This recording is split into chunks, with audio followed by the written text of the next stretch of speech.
Rasulillah wa ala alihi wa sahbihi wa man tabi'ahu wa wala. Rabbi shrah li sadri wa yassir li amri wa hlul 'uqdatam min lisani yafqahu qawli. Allahumma inna hadza ikbalu laylik wa ijbaru naharik wa aswatu du'atik. Faghfir lana dhunubana ya rabbal alamin. Ashabul fadilah, tuan pengurusi majlis, merangkap timbalan pengurusi masjid, seluruh ahli watan kuasa masjid, tuan-tuan imam, tuan-tuan bilal yang dirahmati Allah Subhanahu wa taala, dan muslimin muslimat, tuan-tuan haji, puan-puan hajah, encik-encik, puan-puan sekalian. Syukur pada Allah Subhanahu wa taala kerana saya diberi kesempatan untuk mari kesian kalinya ke bumi Teluk Intan ni. Dan saya sebenarnya ada kuliah bulanan duha di surau apa, An-Nur Faiz? Surau An-Nur. Alhamdulillah. Jadi maknanya tiap-tiap bulan saya sampai ke Teluk Intan ni sebenarnya. Cuma biasa sampai pagi ni, malam pula kita sampai. Alhamdulillah. Pertamanya syukur pada Allah Subhanahu wa taala kerana Allah berikan keringanan tubuh badan kita untuk hadir ke rumah Allah Subhanahu wa taala pada malam yang penuh barakah ini. Sebenarnya orang yang datang ke rumah Allah Subhanahu wa taala ni adalah orang-orang yang Allah pilih. Daripada sekian ramainya manusia, Allah Subhanahu wa taala menjemput tuan-tuan, menyahut panggilan Tok Bilal, hayya 'alas salah, hayya 'alal falah. Bukan sekadar kita menyahut dengan melaksanakan ibadat solat, tetapi kita datang ke rumah Allah Subhanahu wa taala, ke masjid, ke surau, ke musalla. Bahkan Allah Subhanahu wa taala menyatakan dalam Al-Quranul Karim, innama ya'muru masajidallah man amana billahi wal yawmil akhir. Hanya sahaja orang yang memakmurkan masjid-masjid Allah, merekalah orang yang beriman kepada Allah dan hari akhirat. Nabi SAW pernah menyatakan dalam satu hadis, sab'atun yuzilluhumullah fi zillihi yawma la zilla illa zilluh. Ada 7 golongan manusia akan berada di bawah arasy Allah di akhirat nanti. Waktu itu tidak ada sebarang, la zilla illa zilluh, tidak ada sebarang teduhan bayangan kecuali teduhan dan bayangan itu daripada arasy Allah Subhanahu wa taala. Salah satunya wa rajulun qalbuhu mu'allakum fil masajid atau bil masajid. Orang-orang, khususnya orang lelaki. Di sini perkataan rajulun dengan dikatakan lelaki, kata Imam Ibn Hajar Al-Asqalani ketika mensyarahkan hadis muttafaqun alaih ini, dia kata dalam 7 golongan tersebut 2 je perempuan tidak termasuk, yang 5 lagi termasuk.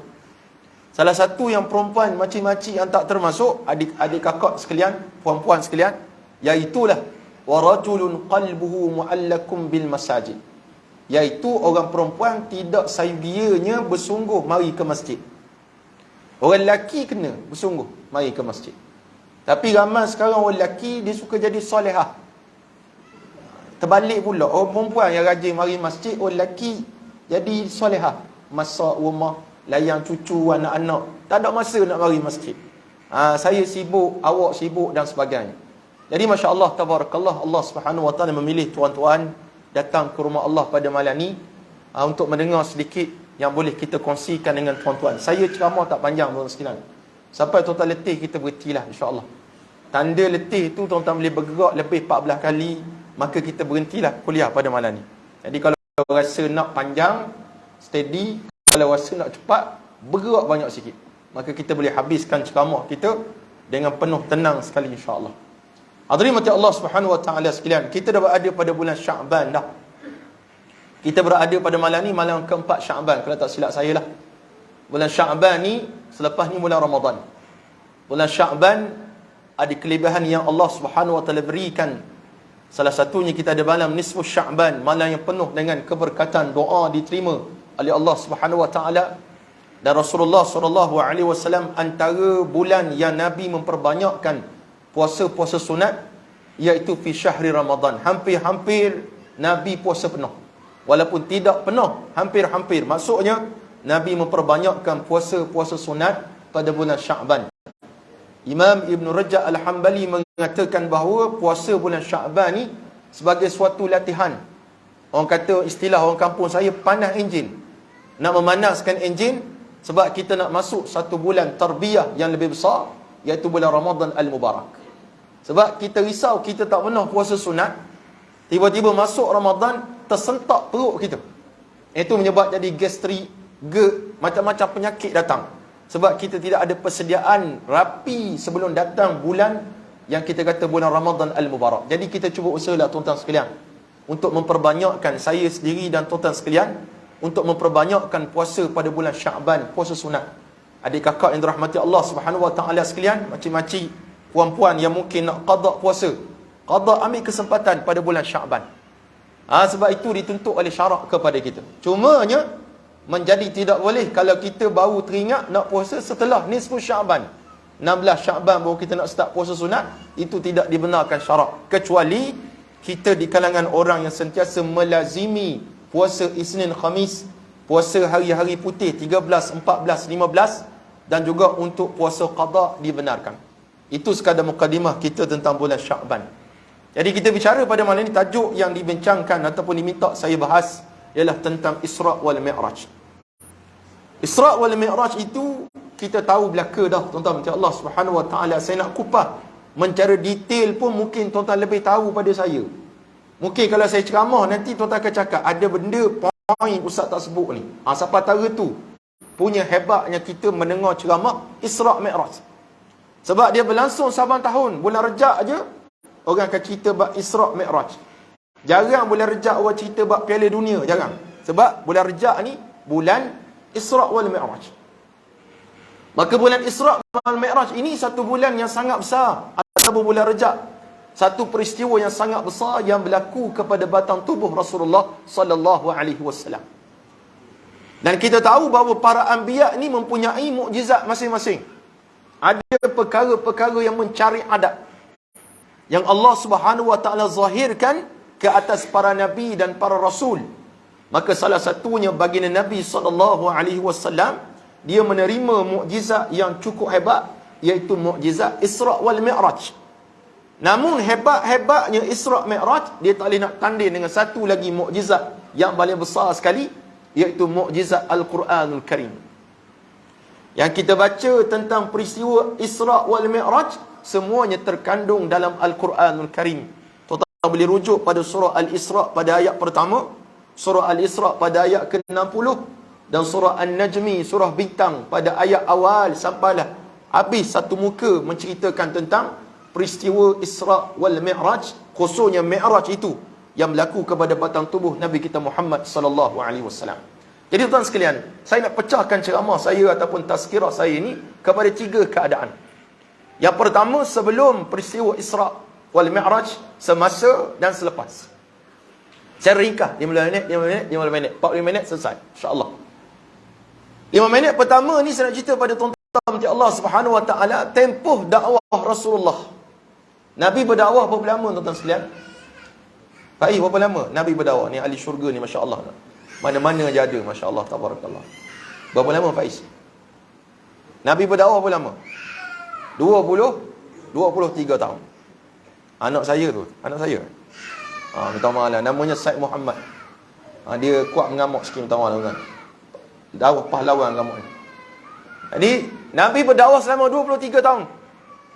13 tahun di kota Mekah, 10 tahun di kota Madinah. 13 tahun di kota Mekah, 10 tahun di kota Madinah. 13 tahun di Mekah itu Nabi sallallahu alaihi wasallam tugas dia untuk membetuli akidah manusia. Nak betulkan akidah. Akidah yang sesat, yang telah diseleweng oleh nenek moyang mereka itu, yang asalnya molek, cantik, yang ikut syariat Nabi Allah Ismail alaihissalam, akhirnya mereka ubah syariat. Mula tawaf, betul tawafnya seperti mana tawaf ini minta oleh Allah Subhanahu Wa Taala, tapi mereka ubah manasik haji itu. Haji ini bermula sejak zaman Nabi Allah Ibrahim alaihissalam. Maka manasik, cara buat haji ketika itu diubah oleh mereka. Maka jauhlah kehidupan mereka daripada Allah Subhanahu Wa Taala. Maka Nabi sallallahu alaihi wasallam dihantar atau diutuskan oleh Allah Subhanahu Wa Taala untuk mengajak kaum musyrikin Quraisy daripada sembah berhala kepada sembah Allah Subhanahu Wa Taala. Ini bukan tugas yang mudah tuan-tuan sekalian. Tugas yang payah.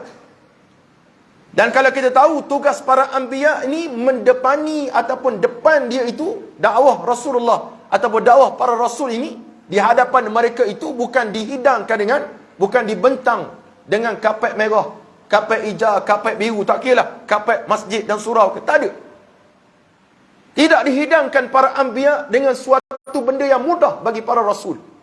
Tuan-tuan carilah daripada 25 orang rasul yang kita start daripada Nabi Allah Adam AS sampai Nabi kita Muhammad SAW, mana ada satu rasul yang dakwahnya mudah? Tak ada. Nabi Isa hampir-hampir kena bunuh makcik. Allah angkat dia. Wa ma salabuhu wa ma qataluhu wa ma qataluhu wa ma salabuhu walakin syubbiha lahum. Sebelum tu Nabi Allah Zakaria kena bunuh. Sebelum tu Nabi Allah Yahya alaihissalam kena pancung. Nabi Zakaria kena gergaji. Sampailah Nabi Nuh alaihissalam. Adakah mudah dakwah dia? Sangat susah, tuan-tuan sekalian. Rasul yang diutus oleh Allah Subhanahu Wa Taala menghadapi tentangan yang hebat. Pendakwaan ketika itu sangat susah. Pendakwah zaman sekarang very easy, kata orang kampung saya. Mudah. Ustaz boleh ceramah. Itu WhatsApp. Dah ustaz nak makan apa? Ceramah lepas ni. Dia akan tanya. Nak penginapan tak? Biasa orang tanya kalau jauh-jauh, nak penginapan tak? Berapa ustaz kena bayar? Ni. Yang kita kata, tiba-tiba dapat, saya bayar 200.5. 200.5 ni cayang ni. Kita memperdagangkan agama, hadirin mati Allah Subhanahu Wa Taala, untuk kepentingan hidup kita. Saya pernah dijemput ceramah. Sampai ke bumi Kelantan. Ini ceramah sampai Kelantan. Baru ni balik pada Kelantan juga. Bulan ni sibuk sikit lah. Sebab Isra' Miraj ni. Saya tak ada burak naik kereta tu lah. Kereta tu kena bayar tol, kena bayar minyak. Saya pernah jemput satu ceramah.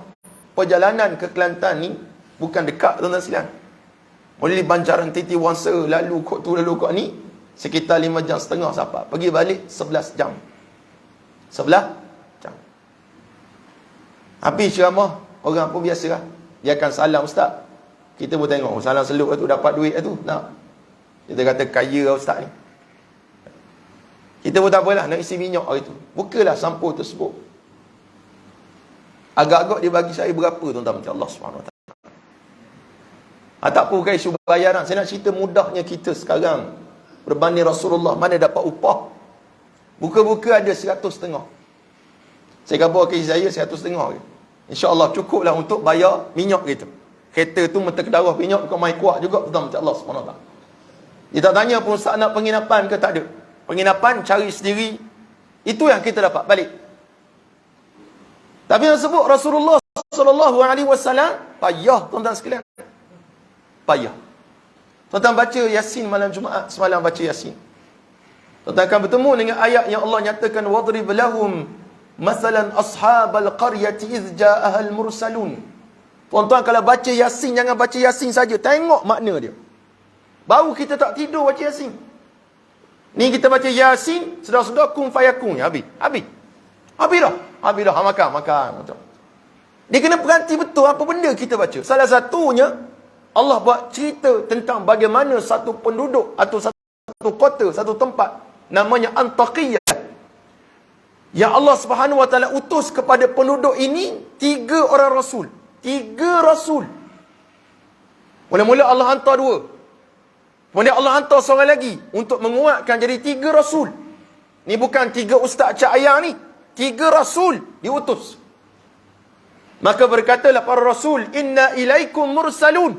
Sesungguhnya kami datang ni adalah utusan Allah kepada kalian. Apa jawab orang-orang Antaqiyah? Kalau saya datang tadi, Pak sambut, Tok Imam sambut, salam. Antaqiyah tak sambut. Qalu, mereka berkata, ma antum illa basharun misluna. Koma ni, dia bukan orang Perak lah. Nah, kita bahasa Perak lah. Koma ni, sama je macam kami ni. Sama je. Ma antum illa basharun misluna. Kamu sama je manusia macam kami ni. Allah yang bersifat Rahman takkan utuskan utusan seperti kalian.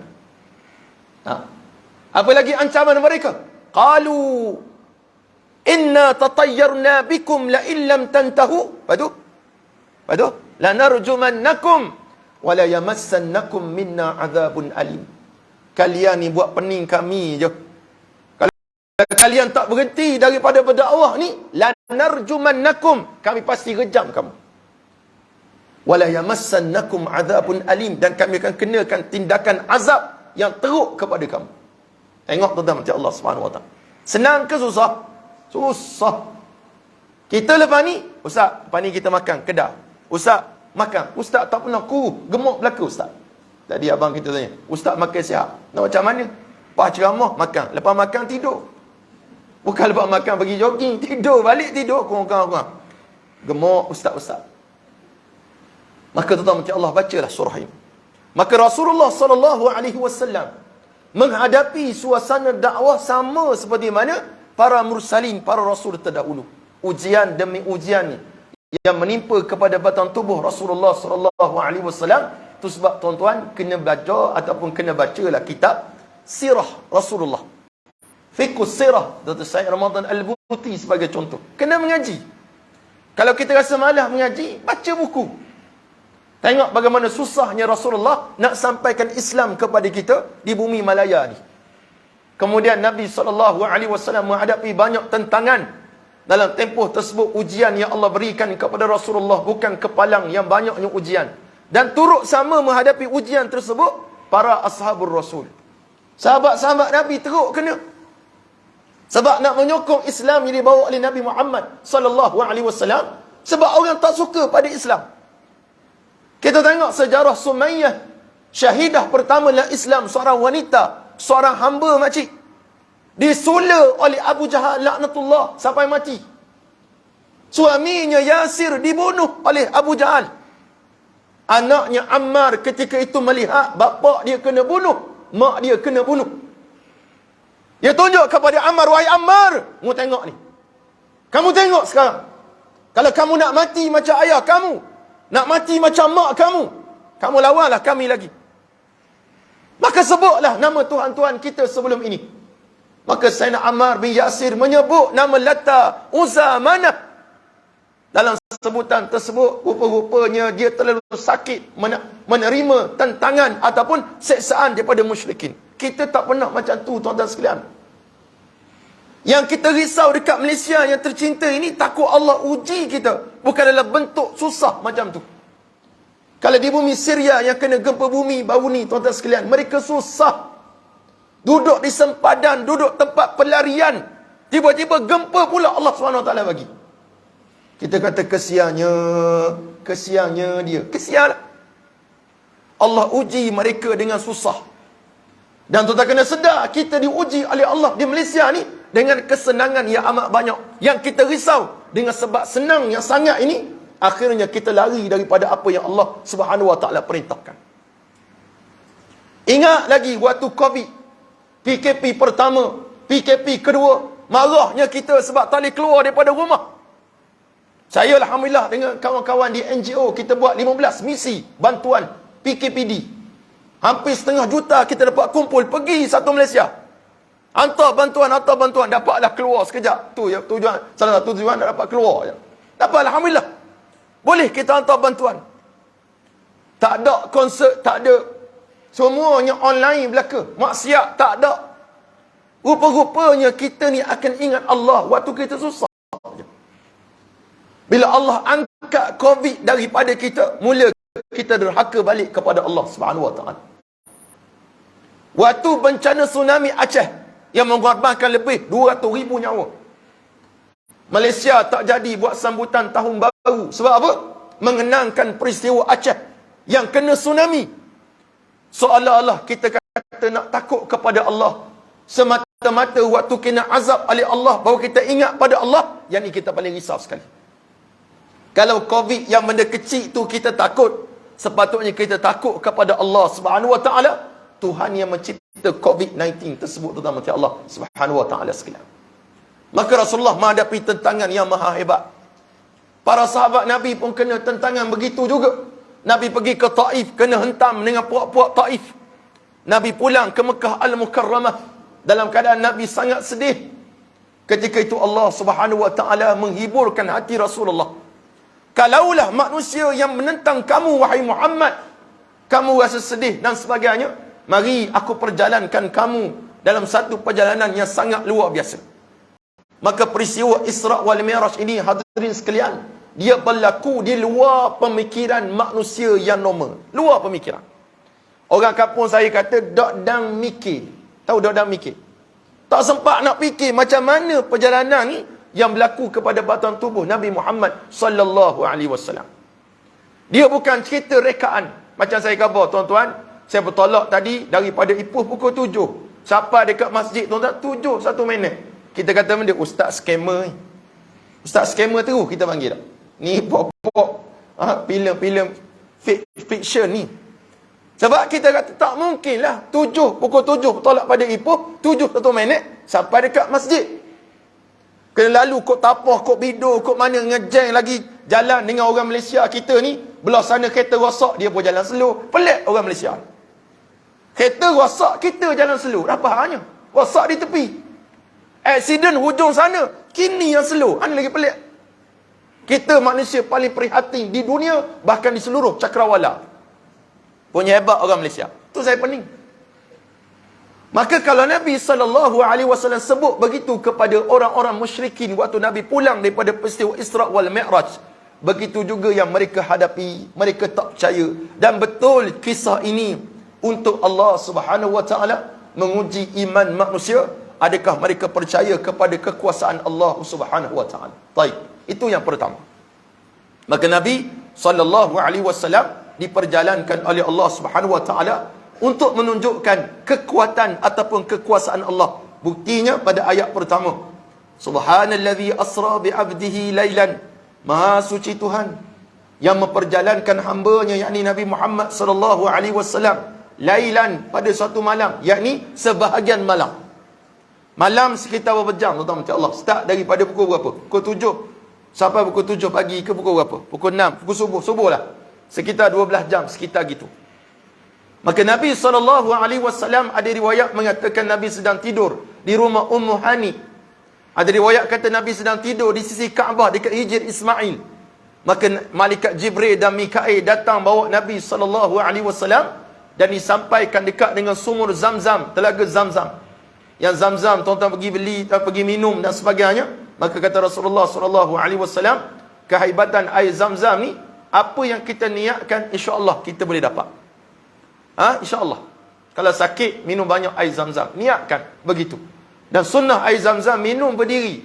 Kita pula rajin sangat, beradak sungguh. Minum duduk, kita marah orang. Duduk, beradak sikit. Rupanya kita jahil, tak tahu benda.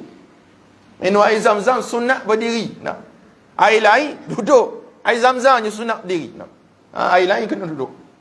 Maka hadirin mati Allah Subhanahu Wa Taala sekalian, ketika mana Nabi SAW dibelah dada dia, dikeluarkan hati Rasulullah, dicuci oleh Jibril AS, dimasukkan iman dan hikmah, ditop up iman, hikmah. Kita boleh top up macam tu juga, tuan-tuan macam Allah. Macam top up handphone. Pergi kedai top up, nak top up iman 10 riyal, ada? Tak ada. Orang kata, gila kamu ni. Apa gila? Nabi boleh buat? Tak boleh. Itu khususiyah bagi Rasulullah. Tapi bagi umat dia, boleh tak kita top up iman? Iman? Boleh. Top up iman? Boleh. Top up iman? Boleh. Dengan cara macam mana? Al-imanu yazidu bitta'ah, kata ulama. Iman bertambah dengan kita buat taat kepada Allah Subhanahu Wa Taala. Wa yanqusu bil ma'siyah, dan dia akan berkurang dengan kita melakukan maksiat kepada Allah Subhanahu Wa Taala. Nak tengok iman kita ni kuat tak kuat, tengok kedudukan amal kita. Rajin ke malah? Kalau rajin, itu maknanya iman kita steady. Kalau malah, itu tanda iman kita tengah down. Awak down ke iman? Maka kita tanya diri kita sikit. Nak tahu down tak down, kita sendiri je. Baca Quran malah, sedekah kedeku, mari masjid malah. Nak semua malah belaka. Maka itu tanda iman kita sedang merendah. Batu tuan macam Allah Subhanahu Wa Taala, fastaghfiru rabbakum. Maka memperbanyaklah istighfar kepada Allah Subhanahu Wa Taala. Baik. Maka Nabi dibelah dada dia, dicuci hati Rasulullah. Itulah kali kedua Nabi SAW dibedah. Cuma istimewa dan salah satu mukjizat Rasulullah, dibedah secara live, secara sedar. Nabi bukan ditidurkan. Waktu Nabi kecil di perkampungan Bani Sa'ad, ketika mana Halimatus Sa'diyah jaga Rasulullah, waktu Nabi tengah bermain-main kawan-kawan dia, anak-anak Sayyidatuna Halimah, tiba-tiba datang Jibril, detak atas batu, belah dada Rasulullah. Dan anak-anak Salimatus Sa'diyah berlari-lari kejar cari mak dia. Wahai ibu, Muhammad telah kena bunuh. Salimatus Sa'diyah bergerak, segera pergi. Pergi dekat Nabi Muhammad ketika Nabi sedang duduk. Pucat muka Rasulullah sallallahu alaihi wasallam. Itu kali pertama. Kali kedua, waktu Nabi sallallahu alaihi wasallam nak di-mi'raj, nak di-isra'kan dan di-mi'rajkan oleh Allah Subhanahu wa taala, Allah cuci sekali lagi hati Rasulullah sallallahu alaihi wasallam. Bagi umat Nabi Muhammad, kita tak ada keistimewaan macam tu. Pergilah mana-mana spesialis, doktor pakar sekali mana, IJN ke, Institut Jantung Negara, pergilah mana-mana pun. Tak ada kita buat perkhidmatan mencuci hati, top up iman, kecuali kita buat sendiri. Cuci hati dengan apa? Ala bizikrillahi tatma'innul qulub. Ingatlah, dengan mengingati Allah Subhanahu wa taala, hati kita akan jadi tenang kepada Allah Subhanahu wa taala. Baik. Kemudian Nabi kita Muhammad sallallahu alaihi wasallam diperjalankan Allah Subhanahu wa taala secara ringkasnya daripada Masjidil Haram ke Masjidil Aqsa. Dua-dua tempat mempunyai satu ikatan yang cukup kuat. Nabi jalan daripada Masjidil Haram ke Masjidil Aqsa. Perjalanan ni dua-dua tempat. Masjidil Haram di Mekah, Kaabah itu dibina oleh Nabi Allah Ibrahim dan Nabi Allah Ismail AS. Dan Masjidil Aqsa tempat yang sama juga, yang dibina oleh keturunan daripada Nabi Allah Ismail AS. Nabi Allah Ibrahim AS. Nabi Ibrahim ni ada dua orang anak yang kita kenal, yang kita terkenal lah. Yang pertama Nabi Allah Ismail dan Nabi Allah Ishaq. Nabi Allah Ismail keturunan Arab. Nabi Allah Ishaq daripadanya lah keluar Nabi Yaqub. Dan Nabi Yaqub ada 12 orang anak. Daripada 12 orang anak termasuk Bunyamin, termasuk Nabi Allah Yusuf AS. Dan daripada 12 ni lah muncul Bani Israel, yang kita sebut sebagai anak-anak Israel, iaitu anak-anak kepada Nabi Allah Yaqub AS. Tu sebab bila kita kena menyumpah orang Yahudi ni, jangan kita kata celaka Israel. Kita kata celaka Zionis. Nah. Israel itu maksudnya hamba Allah, Abdullah, gelaran kepada Nabi Allah Yaqub alaihi salatu wassalam. Jadi ada benda yang kita kena perhati dan berhati-hati. Kalau marah sangat, celakalah Zionis, kita tak apa. Jangan kita kata celakalah Israel dan sebagainya. Wallahu a'lam. Baik. Kemudian hadirin mati Allah Subhanahu wa taala sekalian, Nabi kita SAW sampai di Masjid Aqsa. Diikatnya burak dekat situ. Kemudian Nabi masuk Masjid Aqsa, Nabi jadi imam. Menunjukkan keutamaan Rasulullah sallallahu alaihi wasallam di tempat orang diberi mandat untuk jadi imam. Itu menunjukkan keutamaan Rasulullah berbanding rasul-rasul yang lain. Lihat Allah Subhanahu wa taala menyambut, memberi sambutan kepada Rasulullah. Dihidupkan kembali para anbiya dan para mursalin untuk menyambut Nabi kita Muhammad sallallahu alaihi wasallam bila Nabi sampai di Masjid Aqsa ketika itu. Kemudian Allah Subhanahu wa taala perjalankan Rasulullah naik mendaki tangga, ada riwayat. Daripada satu tangga terbanglah Nabi sallallahu alaihi wasallam naik langit pertama sampai langit ketujuh. Langit pertama ataupun as-sama' dunia ini, langit dunia itu didiami oleh Nabi Allah Adam alaihissalatu wassalam. Kita nak tanya pada tuan-tuan, langit dunia tu kat mana? Makcik tahu tak langit dunia kat mana? Langit yang kita nampak tu, langit dunia. Langit dunia tu tak boleh rujuk dalam surah Al-Mulk. Walaqad zayyana as-samaa'a ad-dunya bimasabih. Apa tu? Wa ja'alnaha rujuman lisyayatin wa a'tadna lahum 'adzabas sa'ir. Tuan kena baca Al-Mulk tiap-tiap hari. Nak selamat azab kubur, baca Al-Mulk. Nak jadi ada orang teman kita dalam kubur, bukan suami kita makcik, bukan isteri kita, baca Al-Mulk. Nak ada peguam dalam kubur, baca Al-Mulk. Peguam atas dunia takkan duduk atas kubur kita, apatah lagi dalam kubur kita. Tapi kalau baca Al-Mulk, dia bagi syafaat kepada kita. Dia boleh jawab kepada soalan-soalan. Nak dapat juru cakap di hadapan Allah nanti, baca Al-Mulk. Berapa ayat? 30 ayat. Nabi berkata dalam Quran ada 30 ayat. Syafaat li rajulin hatta ghufira lah. Dia akan minta, dia akan beri syafaat kepada seseorang sampai Allah ampunkan dosa dia. Tuan-tuan, mulai pada malam ni yang tak pernah baca Al-Mulk, tolong baca Al-Mulk. Yang dah baca Al-Mulk, istiqamah baca sampai kita meninggal dunia, insya-Allah. Nabi SAW tidak pernah berbohong. Ayat yang saya baca tadi, walaqad zayyana as-samaa ad-dunya bimasabih. Sesungguhnya kami hiasi langit dunia ni bimasabih, dengan bintang-bintang cakrawala. Maknanya yang kita nampak cakrawala, planet, matahari yang terletak 160,000 juta kilometer tu, atas lagi Pluto dan sebagainya tu, itu bau langit dunia makcik. Itu bau langit dunia. Yang Syekh Muzaffar naik itu namanya ISS. Bau 200 ke 300 kilometer je daripada bumi. Kita tak pernah cecah, paling jauh pun ke bulan saja.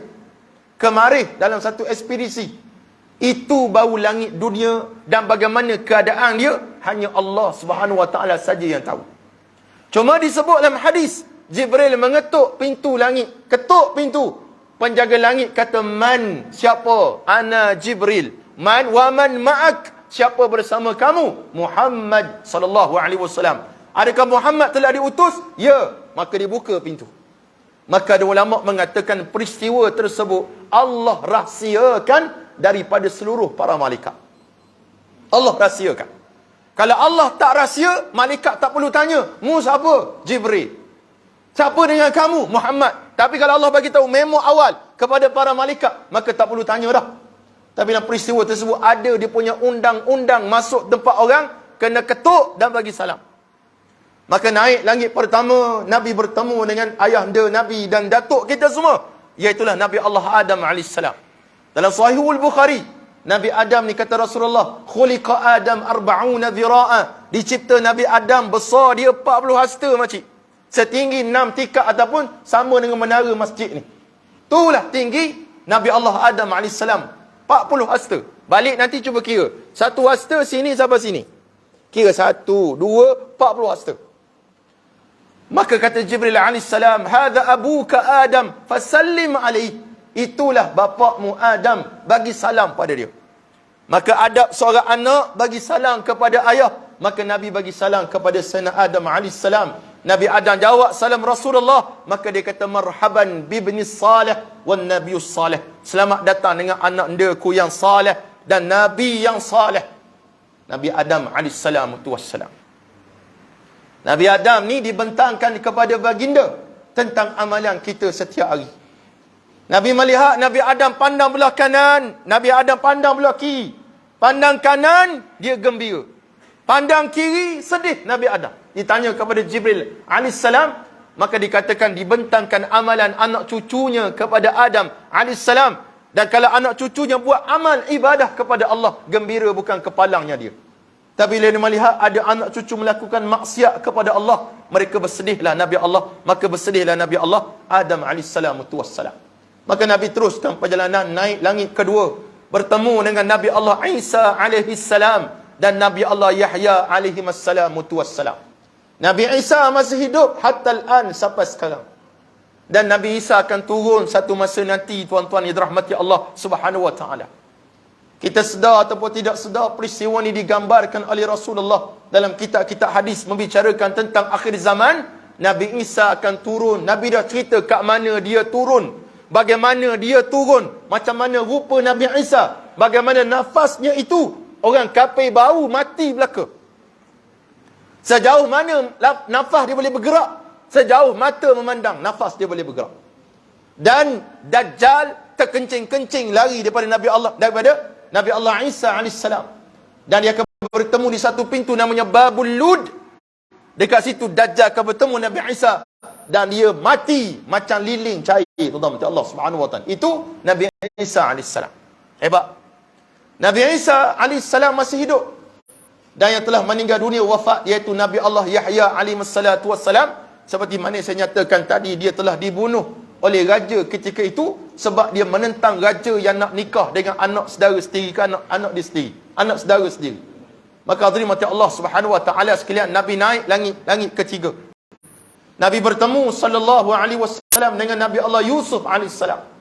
Nabi Yusuf antara nabi yang cukup kacak mengikut kata para alim ulama. Bukti dalam Al-Quranul Karim pada surah Yusuf, ketika mana Zulaika, ibu angkat Nabi Allah Yusuf AS, yang sanggup nak menggoda Nabi Yusuf. Bukan nak menggoda, dia goda sungguh. Sampai cari baju Nabi Allah Yusuf daripada arah belakang dia. Cuma nak lari. Ada riwayat kata Zulaikha ni memang jelita sungguh. Dan Nabi Allah Yusuf memang kacak sungguh. Ketika itu menyebabkan bila mana kantoilah perbuatan tersebut, akhirnya Al-Aziz, pemerintah ketika itu ayah angkat dia, memenjarakan Nabi Allah Yusuf AS.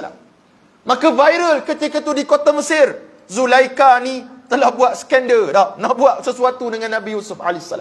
Adalah mocik-mocik, dating-dating VVIP duduk kutuk dia. Apalah kamu ni, dengan anak angkat sendiri pun jadi. Tak. Dia kata kamu tak tengok lagi betapa kacaknya Yusuf. Ya, tunjukkan kepada kami. Maka riwayat mengatakan mereka dijemput datang ke balai rung istana ataupun ke rumah Zulaikha tersebut, dan dibenarkan Nabi Yusuf keluar sekejap, lalu je di hadapan datin-datin tersebut. Masing-masing tengah kupas buah, bukan kupas durian, kupas buah.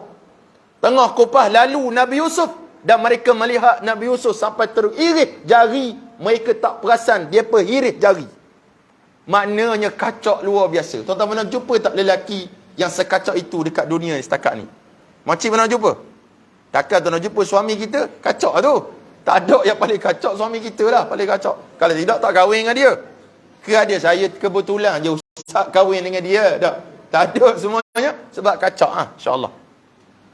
Maka kalau Nabi Allah Yusuf AS itu kacak, kata ulama, Nabi menyatakan aku melihat Yusuf AS dan dia memiliki separuh kecantikan. Separuh kecantikan ni kata ulama, separuh kecantikan Rasulullah ada pada Nabi Allah Yusuf AS. Maknanya kalau tandinglah dua orang ni, siapa paling kacak sekali? Nabi Yusuf ke Nabi Muhammad sallallahu alaihi wasallam? Tu Nabi Muhammad.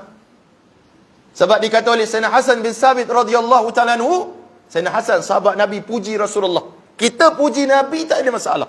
Walaupun ada orang kata bid'ah puji Nabi ni. Nabi tak pernah buat. Sahabat khabar Nabi tak pernah buat. Sayyidina Hasan bin Sabit penyair zaman jahiliyah dan penyair zaman Islam memuji Rasulullah. Apa kata dia? Khuliqta mubarra'an min kulli aibin ka'annaka khuliqta kama tasha. Wahai Rasulullah, kamu dicipta oleh Allah mubarra'an min kulli aibin, tak ada satu pun aib bagi kamu. Kita ada aib, pusat kadang-kadang dalam sangat, pusat terbunjur keluar, bulu ketiak separuh ada, separuh tak ada, jambang separuh lebat, separuh tak lebat, tai lalat penuh di muka, macam-macam lah, banyak aib. Tapi Rasulullah tak ada. Ka'annaka khuliqta kama tasha, seolah-olah kamu dicipta wahai Rasulullah kama tasha, sama seperti mana apa yang awak nak. Nabi nak macam mana, begitu Allah SWT buat. Maksudnya gitu. Mana Nabi sangat luar biasa. Nabi Yusuf AS pada langit ketiga, Nabi naik langit keempat, bertemu pula dengan Nabi Allah Idris AS.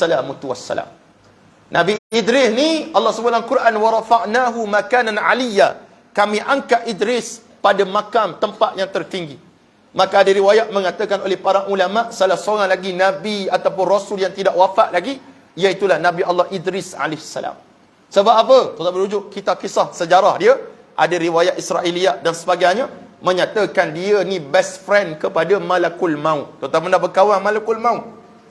Best friend Nabi Allah Idris ni Malakul Maut, best friend Israel tu. Kisahnya panjang, tuan-tuan rujuklah pada ustaz-ustaz yang lain. Kalau cerita yang tu tak jadi balik kita malam ni. Maka nombor 5 Nabi naik lagi bertemu dengan Nabi Allah Harun alaihissalam, iaitu abang kepada Nabi Allah Musa alaihissalam. Ni dua tokoh sosok tubuh yang sangat menarik. Naik langit ke-6 bertemu Nabi Musa alaihissalam. Bagi salam pada Nabi Musa, sama juga jawab salam oleh Nabi Allah Musa. Waktu Nabi naik ke langit ke-7, Nabi Musa menangis. Maka ditanyakan kepada Nabi Musa, apa pula menangis ni? Kenapa menangis? Dia kata, aku menangis sebab budak yang datang selepas aku. Dia kata Nabi ni budak je. Budak lah. Sebab dia lagi tua Rasulullah. Budak yang datang selepas aku mempunyai umat yang lebih ramai daripada aku. Itu je. Maka Nabi naik langit ke-7. Bertemu dengan Nabi Allah Ibrahim AS. Kata Rasulullah, wajahnya sama seperti saudaramu ini, iaitu Rabi sendiri. Mana Nabi Ibrahim, rupa dia sama macam Rasulullah SAW. Dan Nabi Ibrahim sedang bersandar di Baitul Ma'mur. Baitul Ma'mur macam mana? Macam Kaabah tu Baitul Ma'mur. Dan dia berada setentang dengan Kaabah.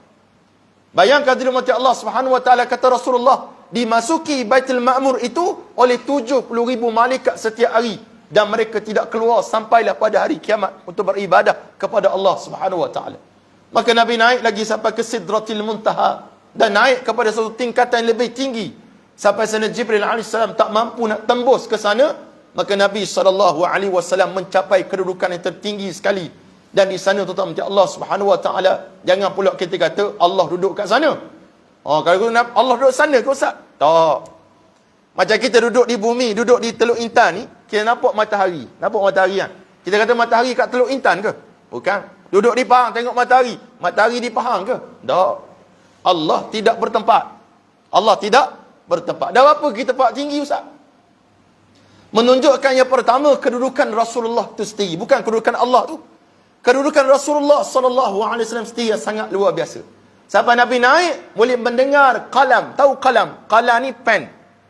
Kalau kita belajar tauhid, makhluk apa yang pertama Allah cipta? Apa dia? Qalam, pen. Takkan pen Ustaz. Bukan pen macam kita tu, bukan bayang pen gitu. Jangan bayang je, saya tak tahu, tak pernah tengok pen macam mana. Cuma Nabi kata aku mendengar lorekan ataupun coritan qalam tersebut. Apa tugas qalam? Untuk mencatat takdir hamba-hamba Allah ataupun makhluk Allah Subhanahu wa taala. Takdir Allah, takdir kita ni Allah tahu belaka dah. Yang dulu dan yang kemudian dalam catatan Allah Subhanahu wa taala. Dan ada juga ulama menyatakan makhluk yang pertama yang Allah cipta adalah arasy Allah Subhanahu wa taala. Ada pula orang kata Allah duduk atas arasy. Sedangkan arasy tu Allah cipta. Tak, kalau sebelum Allah duduk atas arasy tu, Allah duduk mana? Susah juga kalau kata Allah duduk atas arasy. Ini perbincangan akidah. Tuan-tuan carilah guru-guru dalam bidang tersebut untuk kita bahaskan. Nak bahas banyak tak ada, saya pun tak reti tentang isu tersebut. Cumanya muhim jiddan sekali lah bila mana Nabi SAW, Allah Subhanahu wa taala fardukan kepada Rasulullah tentang sembahyang. Baru masuk isi pada malam ni. Tadi baru mukaddimah tuan-tuan Allah Subhanahu wa taala. Nyesal aku mari dia kata. Nyesal. 8:36. Nabi dapat apa? Solat berapa? 50. Dapat 50 solat, Nabi bawa turun. Nabi tak pernah pantah apa yang Allah bagi. Itu sifat Rasulullah sallallahu alaihi wasallam. Dapat 50 bawa turun, bertemu dengan Nabi Musa alaihissalam. Nabi Musa tanya, wahai Muhammad, apa yang kamu dapat daripada Allah Subhanahu wa taala? Maka jawabnya, aku dapat solat 50 waktu. Maka kata Nabi Musa, umatmu sangat dhaif wahai Muhammad. Umatmu tidak akan mampu melaksanakan ibadat tersebut. Sebab aku mempunyai umat yang difardukan salat, tapi mereka tidak mampu nak melaksanakannya. Maka minta kurang dengan Allah Subhanahu wa taala. Nabi minta kurang, akhirnya dapat berapa? Dapat 5. Ada orang Teluk Intan kata, kalaulah Nabi naik sekali lagi, mungkin tak payah semayang kita ni. Dah. Tak nak semayang rupanya. Punya malas semayang dah. Dia kata kalau Nabi naik sekali gamak, tak perlu semayang kita ni. Nabi dapat 5 waktu.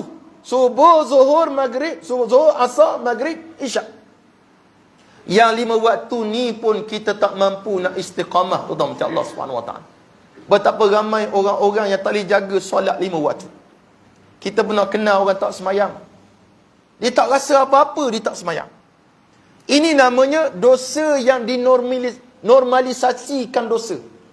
Kita lihat orang tedah aurat sekarang. Tedah aurat. Ada dia rasa bersalah tak? Tak semayang dia rasa bersalah tak? Tak rasa bersalah. Inilah satu-satunya bala yang besar berlaku dalam masyarakat. Bila mana dosa tu dinormalkan dosa tersebut. Sampai tak rasa apa-apa. Filem, sentuh, menyentuh, tidur, berbaring, peluk, memeluk. Sejak zaman P. Ramlee, sampailah zaman kita sekarang, benda tu sistem jahiliyah wujud sampai sekarang. Allah Subhanahu wa taala normalkan dosa. Bahkan ada orang buat lawak dengan Islam. Duk pegang sentuh Allah mak batal air semayang. Dia hina Islam. Tuan-tuan Allah SWT. Dia tak sedar tu. Walaupun dia kata buat lawak. Oh minta maaf. Batal Islam. Sentuh juga. Sentuh hujung saja. Dia hina Islam. Tuan-tuan Allah SWT. Dalam keadaan tidak sedar. Dan manusia sekarang yang berlaku pada zaman kita, pada zaman akhir zaman ni, orang-orang tidak sedar. Mereka banyak melakukan perkara-perkara yang mencari maruah Islam tu sendiri. Maka Nabi dapat solat 5 waktu, Nabi turun membawa salat kefarduan tersebut. Walaupun banyaklah peristiwa yang dapat lihat neraka, dapat lihat syurga tersebut, tuan-tuan boleh rujuk dalam kitab-kitab hadis membicarakan perkara tersebut sebab sangat panjang. Dan di sana terdapat juga khilaf bainal ulama, adakah Nabi melihat syurga dan neraka itu dalam peristiwa Isra atau dalam peristiwa Nabi bermimpi dalam bab ru'ya, bab mimpi Nabi SAW. Baik. Saya bagi conclusion, tuan-tuan. Akhir sekali Nabi pun turun. 15 minit akhir ni. Nabi pun turun, Nabi bawa kefarduan yang besar, iaitu ibadat salat. Dalam kepala Rasulullah SAW ada riwayat mengatakan Nabi bercerita kepada Ummu Hani, adakah perlu aku ceritakan kepada umatku apa telah berlaku kepada aku? Maka Ummu Hani kata, jangan ya Rasulullah, jangan cerita, mereka takkan percaya kepada kamu. Maka ketika itu Amru bin Hisham alias Abu Jahal, ni Fir'aun umat Nabi Muhammad, nama dia Amru bin Hisham. Galaran pada zaman jahiliyah Abul Hakam, ataupun bapa yang bijak pandai. Tapi disebab dia lawan Islam, Nabi ubah nama dia kepada Abu Jahal, bapa segala kebodohan pada dia. Maka jangan kita diubah nama jadi macam tu.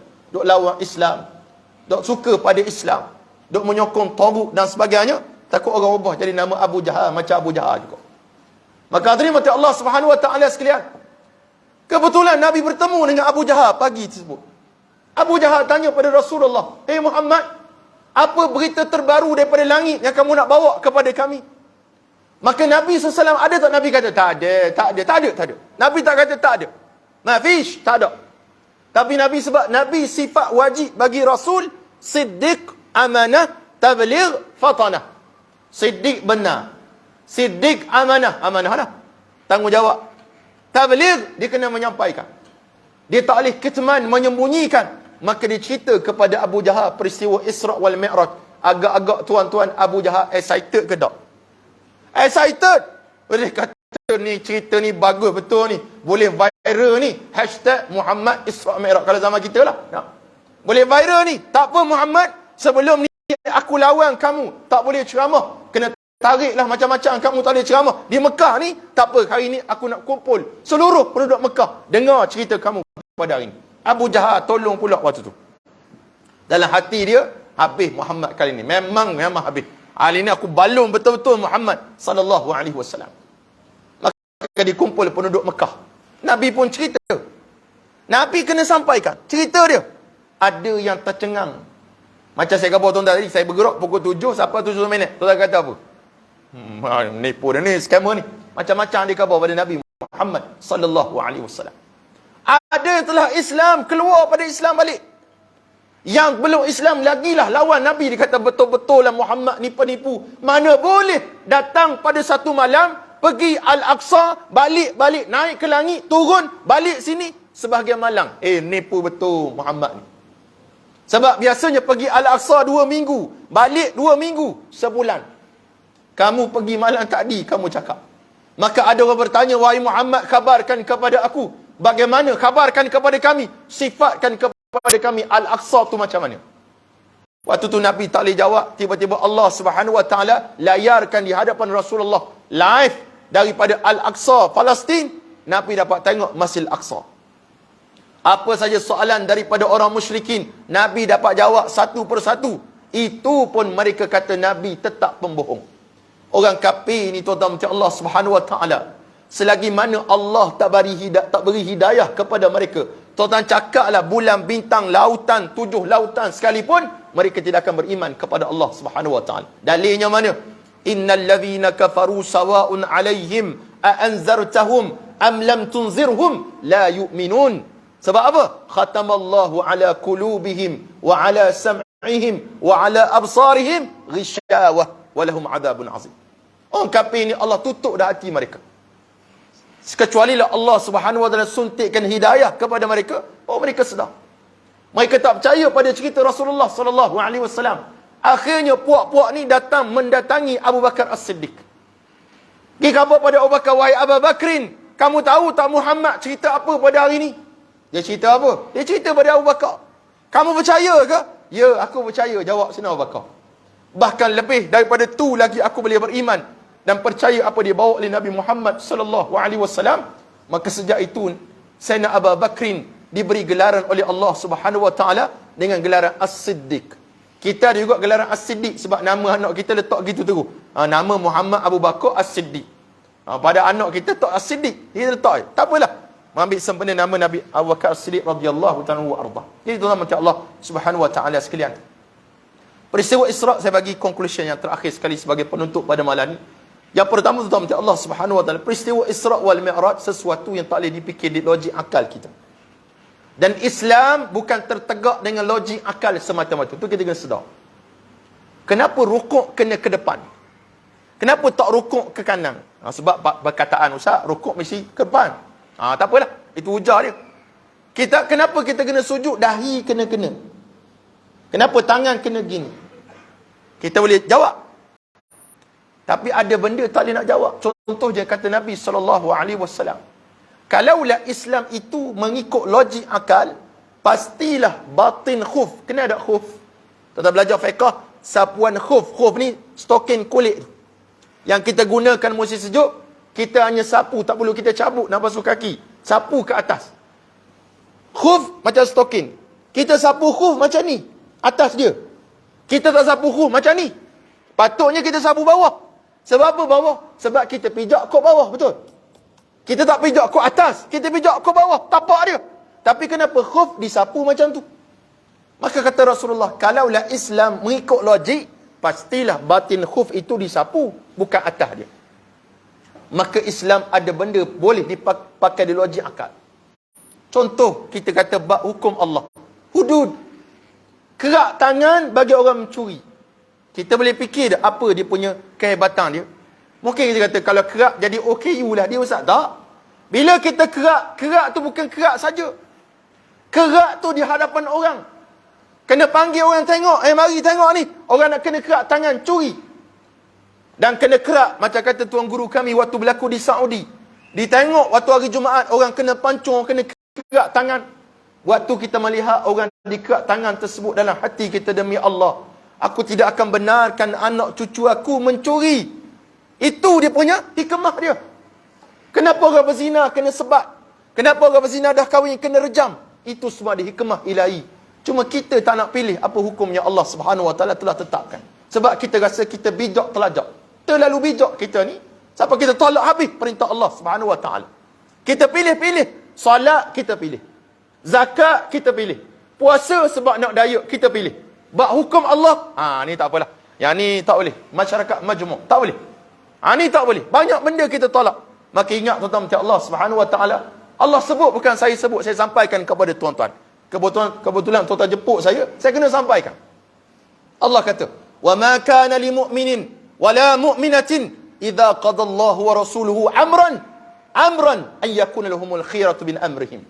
Tidak sayugianya bagi seorang mukmin lelaki, seorang mukminah, seorang perempuan, idza qada Allah, bila mana Allah tentukan satu perkara, an yakuna lahumul khiyarah, dia buat pilih-pilih pula. Yang ni okey, yang ni tak okey. Itu tak boleh tuan-tuan macam Allah Subhanahu Wa Taala. Itu yang pertama. Yang kedua, salat kena jaga tuan-tuan sekalian. Saya ada anak-anak, kadang-kadang melihat anak-anak, kalau dapat anak-anak yang bagus macam anak tuan-tuan yang semayang, masya-Allah, tak perlu disuruh, gembira sungguh hati kita. Saya pernah pergi ceramah dekat baru ni dekat Temeloh. Saya biasa sampai awal tuan-tuan sekalian. Biasalah. Kadang sejam sampai awal, setengah jam gitulah. Biasanya saya gitu. Nah. Jadi saya sampai waktu tu ada seorang budak, nama apa? Hafiz ke apa. Dia mari naik basikal seorang. Dia mari dengar ceramah hari tu. Saya sampai sekitar pukul 6. Dia awal lagi pada tu ada dah. Bukan nak pecah tabung surah ni. Mari-mari nak dengar ceramah, nak semayang. Saya tanya, ayah mana? Ayah kerja driver. Mak kerja. Sibuk. Awak main seorang? Seorang. Masya Allah, tabarakallah. Mari ceramah duduk depan sekali pula tu. Kata hebat sungguh budak ni nak. Sampai ada jemaah kata, Ustaz, matu nak makan. Ustaz, mana anak Ustaz? Saya tak bawa anak. Dah sebelah Ustaz tadi siapa? Itu bukan anak saya. Dan saya berharap sungguh kalau tu anak saya tu macam Allah Subhanahu Wa Taala. Yang bagus macam tu. Tu sebab bawa anak mari ke rumah Allah Subhanahu Wa Taala. Bawa anak tu dan sekalian. Bising tu memang sifat budak. Sifat budak tu bising. Main tu sifat budak. Yang kita risau bapak budak yang main. Tu kita risau. Tengok haji tu duduk lari. Tok Imam dengan Tok Bilal berlari. Tu baru kita risau. Tapi kalau budak berlari jangan kita risau. Sebab saya pernah ceramah satu tajuk akhir waktu mimbar akhir saya dalam pencetus ummah 8 tahun dulu, lama dah. Orang tanya sampai bila Ustaz nak guna pu kat depan tu? Buang-buang lah, nyampah dia kata. Sampai bila nak guna piu kat depan tu? Tunggulah nanti aku buang lah. Saya dapat tajuknya, masjid kenapa kau dipinggirkan? Betul tak masjid kena pinggir sekarang? Betul tuan-tuan sekalian. Siapa yang pinggirkan? Umat Islam pinggirkan masjid. Salah satu puncanya, budak-budak dia tak bawa ke masjid. Siap tulis lagi. Kanak-kanak dilarang bermain. Dilarang datang ke masjid. Ada juga. Kalau zaman saya dulu, tuan-tuan macam Allah, kalau kena jerekah sekali, kita mari lagi budak-budak sekarang. Dulu, budak dulu. Mari lagi. Tapi kalau budak sekarang kena jerekah dengan kita, tuan-tuan, dia viralkan muka kita. Masuk TikTok kita, tuan-tuan macam Allah SWT. Budak lah ni luar biasa. Akaun TikTok 3-4 akaun. Fake akaun ada 2. Akaun betul ada 2. Nah. Hadirin sekalian, tu sebab nak hidupkan masjid dengan ibadah kepada Allah Subhanahu Wa Taala. Macam-macam orang buat. Saya ceramah di Paka baru ni. Dia buat masjid, kempen untuk 400 jemaah datang. Terpaksa buat kempen. Sedangkan 5 hari sekali kempen tu wujud. Apa dia? Hayya 'alas salah, hayya 'alal falah. Marilah semayang. Marilah kita menuju kejayaan.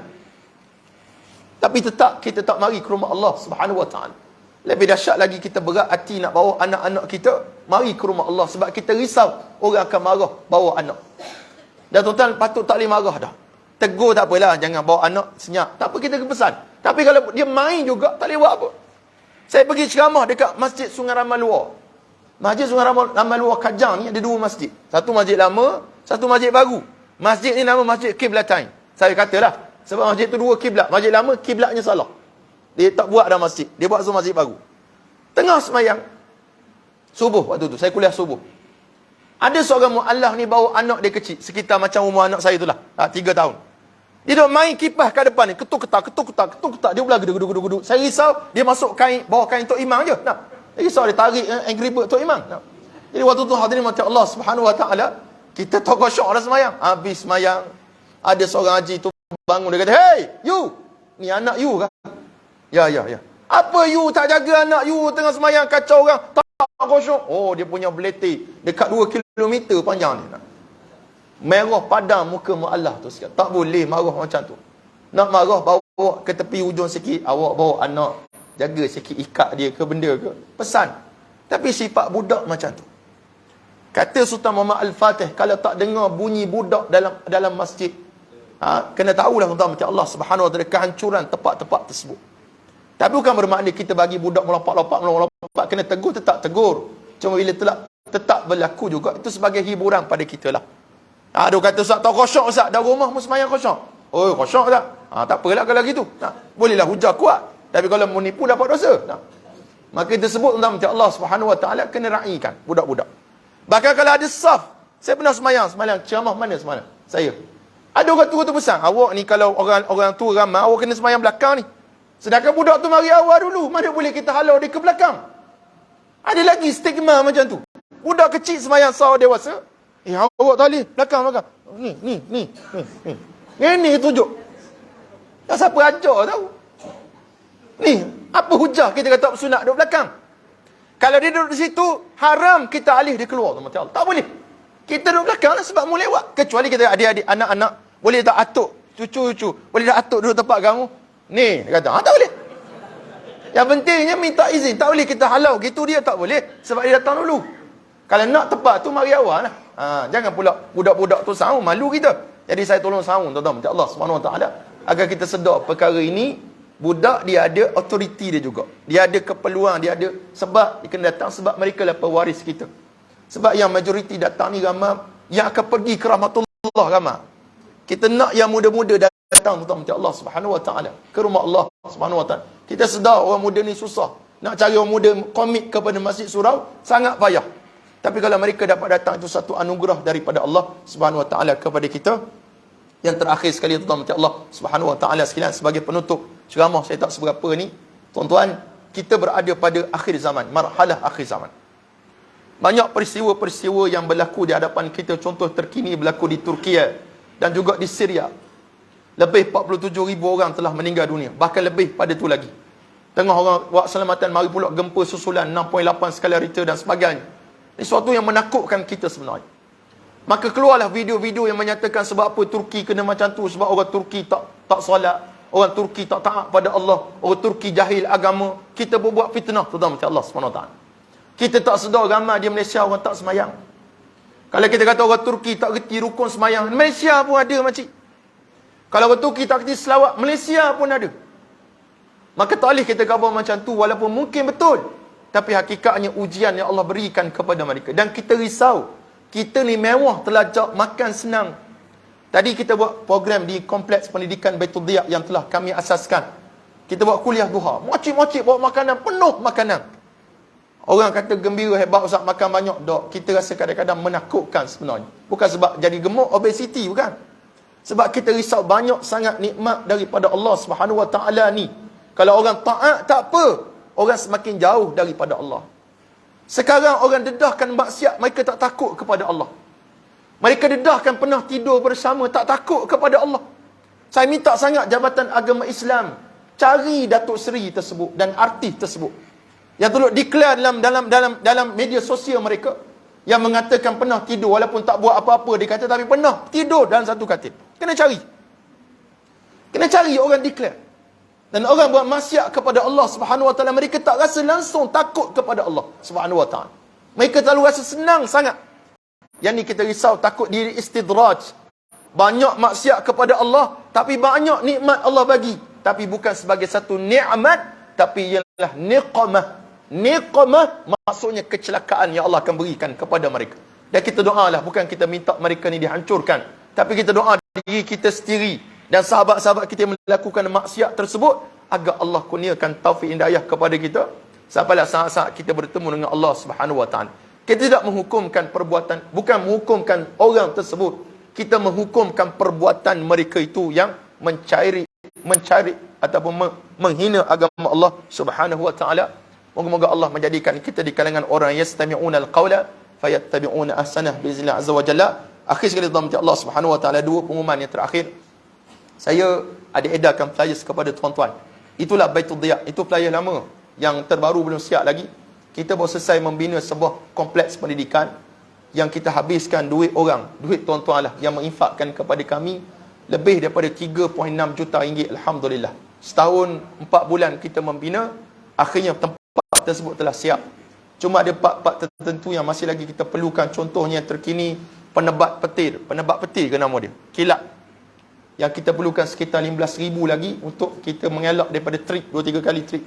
Sebab tempat tu tinggi, 3 tingkat kita buat, perlukan benda tu. Orang panggil apa? Siapa tahu orang TMB? Dia yang kilat tu.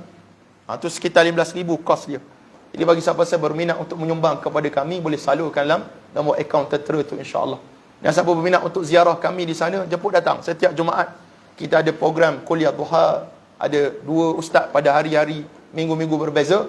Dan insya-Allah di sana juga tuan-tuan Allah Subhanahu Wa Taala kita buat program tahfiz vocational kepada pelajar-pelajar kita. Tingkatan 1 sampai 3 fokus kepada hafazan Quran. 4 dan 5 mereka akan masuk elemen akademik dan juga vocational. Sampailah tingkatan 5 SPM dekat sana, insya-Allah.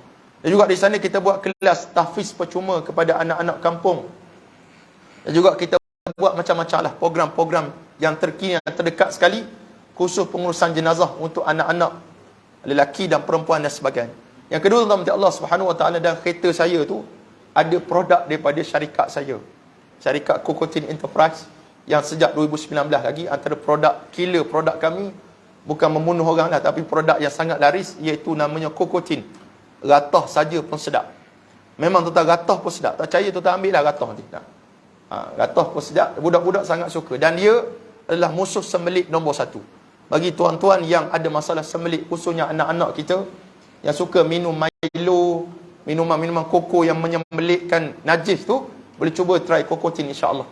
Dan juga kita bawa juga produk-produk lain, white coffee dan sebagainya. Minat white coffee, produk kami tu setara macam Old Town white coffee dan juga Starbucks tu. Sama, bahkan mungkin lebih sedap lagi. Tak percaya, cuba try lah. Nah. Kemudian kita ada bitin, sangat bagus untuk Ramadan nanti, untuk bersahur. Dia macam Nesto. Dan juga terakhir produk daripada Baitul Diyak sendiri, iaitu Kasturi Shifa. Bagi tuan-tuan yang ada masalah gangguan di rumah ataupun di mana saja ada gangguan. Bukan tuan-tuan yang mengganggu, tuan-tuan kena ganggu. Kalau tuan mengganggu tak payahlah dah. Tuan-tuan yang ni gangguan. Kalau kat rumah tu kadang-kadang makcik rasa macam meremang. Tengok-tengok bawah tak ada orang. Tengok bawah sekali lagi suami kita tu, itu tak meremang setara mana. Meremang maknanya kita duduk satu tempat tiba-tiba naik antena tu. Itu tanda je rumah tersebut ada masalah. Kalau letak depan TV pun meremang juga, itu bukan masalah. Nak tutup TV saja. Dia tak hilanglah meremang tu. Jadi kita boleh ambil untuk kita gunakan pada tubuh ataupun kita guna untuk sembuh pada tempat-tempat. Contohnya rumah tuan-tuan besar, bilik banyak, anak ramai dulu masa kecil. Bila dah besar semua lari belakang, duduk tempat lain. Tinggallah kita berdua aja. Patutnya bilik tersebut kita kena rotate, kena ziarah setiap hari kalau boleh lah. Sebab kalau 3 hari tak ada kita pergi tempat tersebut, ada benda lain check in situ, dia tak minta izin kita pun. Tempat tu. Tu sebab kalau kita pergi mana-mana tempat, antara adab nak landing atas katil, kena kibah dulu. Ambil selimut, kibah. Sebab takut kita terduduk, dia tengah main carom waktu tu. Tertindih dia pun. Itu kadang-kadang tidur kena tindih, ketindihan dan sebagainya. Saya pernah pengalaman saya di Mesir waktu belajar dulu, sebulan saya kena tindih. Bukan kena tindih dengan orang, tindih dengan hantu. Jin ni. Sebulan, seminggu pertama memang sangat menakutkan. Sebab dia datang dalam bentuk bunyi ting ting ting ting ting ting ting ting. Kena tu tak boleh buat apa dah. Bacalah ayat kursi, bacalah 3, tak jadi apa. Mari minggu kedua, ketiga, keempat, saya rasa jadi berani automatically. Saya kata apa? Istilah orang Terengganu natang lah. Natang ni kalau berani keluar. Sampai tara tu saya sebut. Dia tak keluar sampai hari terakhir. Hari ke-30. Lepas salat ajak, dia keluar sungguh. Tapi keluar tak besar mana pun, besar toyol gitu je. Kecil je. Saya ambil, ni cerita betul, bukan saya tipu, betul. Saya ambil dia, duduk atas bahu. Hembas. Apa yang sini? Rembas. Hempas. Saya bagi penumbuk sekali, mata Allah SWT. Lepas tu tak ada lah. Alhamdulillah. Rupanya dia kata Melayu ni gedebel sungguh, dia kata. Jin Arab. Jadi itu kisah tu. Itu bukan melibatkan kasturi, tapi kasturi ni sangat baguslah. Itu produk Baitul Diya. Harga kasturi tu sekitar RM15 saja. Kalau di luar saya jual RM20. Malah ni ada special harga 15. Boleh ambil dulu, nak bayar kemudian pun tak apa, tapi masuk dalam akaun Baitul Diya. Tapi untuk produk kami tak boleh masuk akaun Baitul Diya, bercampur dengan duit sekolah tak boleh. Susah kami. Wallahu ta'ala alam. Terima kasih semua, minta maaf lah kalau terkasar bahasa, tersilap bicara saya. Beginilah cara saya menyampaikan kuliah dan ceramah. Assalamualaikum warahmatullahi wabarakatuh.